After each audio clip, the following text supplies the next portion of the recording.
രാജാജി ചക്രവർത്തി രാജഗോപാലാചാരി കഥ പറഞ്ഞത് നമ്മൾ പണ്ട് പറഞ്ഞിട്ടുണ്ടോ അറിയില്ല. ഒരാളൊരു മലണ്ണാനെ ഒരു മരത്തിൻ്റെ കൊമ്പിൽ കെട്ടി, കയ്യിൽ ഒരു കുടുക്കിട്ടിട്ട് ആ കുടുക്കുകൊണ്ടാണ് കെട്ടിയിട്ടുള്ളത്. കയ്യിലും കാലിലും ഒക്കെ കുടുക്കിയിട്ട് ഇങ്ങനെ തോളത്ത് വെച്ച് ഇങ്ങനെ വരികയാണ്. വരുമ്പോൾ ഒരു സന്യാസി ഉണ്ട് ഒരു മരത്തിൻ്റെ ചുവട്ടിലിരിക്കുന്ന. അയാൾ വിളിച്ചു ഇരിക്കാൻ പറഞ്ഞു. ഇതെന്താന്ന് ചോദിച്ചു. ഒരു മലണ്ണാനാണ്. അതെന്തേ കൊല്ലാതെ കൊണ്ടുവന്ന്? അല്ല, എന്നെ വളർത്താനാണ് കൊണ്ടുവന്നത്. എന്തിനെ വളർത്തുന്നു? ഒന്നും. ചെറുപ്പം പോലെ മലണ്ണാനെ വളർത്താൻ വലിയൊരു ആഗ്രഹം. അങ്ങനെ അതെന്താ അതിൻ്റെ കയ്യൊന്നും കാലൊന്നും ശരിക്കും മുറുക്കിക്കെട്ടാൽ അയ്യോ അത് മുറുക്കി കിട്ടിയതിന് വേദനയാകുമോ എന്ന് വിചാരിച്ചിട്ട് ഞാൻ മെല്ലെ അങ്ങനെ ഊരാൻ കൂടി കിട്ടതാണ്. കഴിഞ്ഞപ്പോൾ ഒരു ഗുളിക കൊടുത്തു എന്നാണ് രാജാജി പറഞ്ഞ കഥയാണ്. ഒരു ഗുളിക കൊടുത്തു, വയലിട്ട്. ഇത് വയലിടാൻ പറഞ്ഞു. വയലിട്ട സമയത്തിന് അദ്ദേഹത്തിന് പഴയ ജന്മം ഓർമ്മ വന്നു. പഴയ ജന്മത്തെ അദ്ദേഹത്തിന് ഒരു മോളുണ്ടായിരുന്നു. മോളെപ്പോഴും പറയും, അച്ഛാ എനിക്ക് കാട് കാണണം, കാട് കാണണം, കാട് കാണണം. ആ ഞാൻ കൊണ്ടുപോകാൻ. പിന്നെ അച്ഛാ എന്താ എന്നെ കൊണ്ടുപോകാത്ത, കാട് കാണാൻ കൊണ്ടുപോകാമെന്ന് സൗകര്യം ഉണ്ടാവും കൊണ്ടുപോകാം. ഒരു ദിവസം മോളാകെ ദേഷ്യപ്പെട്ടു. അച്ഛൻ എന്നെ കൊണ്ടുപോയില്ല ഇത്രയും കാലമായിട്ട്.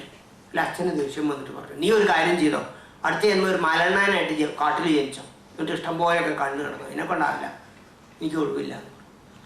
അന്ന് മുതൽ അവൾ ഇങ്ങനെ മലണ്ണാൻ എങ്ങനെ ഇരിക്കും എന്നൊക്കെ വിചാരിച്ചുകൊണ്ടിരിക്കുകയും ചെയ്യും. അത് കഴിഞ്ഞു ഇയാൾ മരിച്ചു. കുറേ കാലം കഴിഞ്ഞ് മകളും മരിച്ചു.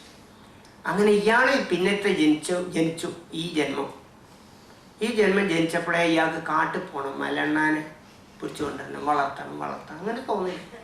കഴിഞ്ഞ ജന്മത്തിലൊക്കെ മറന്നുണ്ട്, പക്ഷെ ഇപ്പോൾ ഈ ജന്മത്തിൽ. അപ്പോൾ ആ കുട്ടി എന്ത് ചെയ്തു, മോള് ഇത് തന്നെ പറഞ്ഞു മലണ്ണാൻ എന്നുള്ള സങ്കല്പത്തോടു കൂടി അത് പിന്നത്തെ ജന്മം മലണ്ണാനായി ജനിച്ചിരിക്കുക. അപ്പം ഇയാൾക്ക് മലണ്ണാനെ വളർത്തും തോന്നില്ല. അപ്പോൾ കഴിഞ്ഞ ജന്മത്തിൻ്റെ രണ്ടിൻ്റെയും കർമ്മവാസന തമ്മിൽ അട്രാക്ട് ചെയ്തു. അങ്ങനെ പോയി ഇതിനെ കണ്ട സമയത്ത് സാധാരണ മലണ്ണ ഓടി വിളിക്കുക, അതോ ഓടിയതുമില്ല. ഇയാൾ ഇങ്ങനെ ചെല്ലുമ്പോൾ ഇങ്ങനെ നോക്കി നിൽക്കാൻ തോന്നുകയാണ്. കാരണം അന്തരാത്മാവിൻ്റെ ആ കർമ്മസഞ്ചയം. ഈ വരിയെ കണ്ട സമയത്ത് നമ്മളെ ശുഗർ മഹർഷിക്ക് തോന്നിയ മാതിരി, അല്ലെങ്കിൽ പിന്നെ ബുദ്ധനെ അവസാനം യശോധനെ കണ്ട സമയത്ത് തോന്നിയ മാതിരി. കണ്ട സമയത്ത് എന്തോ ഒരു തോന്നല്, അതവിടെ നിന്നു. ഇയാൾ എന്ന് പിടിച്ചു. പിന്നെ ബലായിട്ടൊന്നും പിടിച്ചില്ല, വളരെ പതുക്കെ. കാരണം ആ ബന്ധം ഉള്ളിൻ്റെ ഉള്ളിൽ ആ ബന്ധങ്ങളൊക്കെ അറിയാമെന്നാണ്. അപ്പോൾ അത് അതെല്ലാം ഇയാൾക്കുണ്ട് ഓർമ്മ വന്നു. അപ്പോൾ കഴിഞ്ഞ ജന്മത്തിൽ എൻ്റെ മോളാണിത് ഓർമ്മ വരിക. അതോടുകൂടി ആകെ സങ്കടമായി. ജന്മജന്മാന്തരങ്ങളെക്കുറിച്ചുള്ള ആ സങ്കല്പം മുഴുവനും ഉണർന്നു വന്നപ്പോൾ കർമ്മത്തെക്കുറിച്ചും കർമ്മത്തിൻ്റെ ആ പിന്നെ ആശയം, കർമ്മസംസ്കാരത്തെക്കുറിച്ചും കർമ്മസംസ്കാരങ്ങൾ വീണ്ടും ജന്മത്തിന് കാരണമാകുന്നതിനെക്കുറിച്ചൊക്കെ ഞാൻ അന്ന് ചിന്തിച്ചുകൊണ്ടിരുന്നു. അപ്പം ഇങ്ങനെ ഒരു 5 കഥ പറയുന്നുണ്ട് രാജാജി.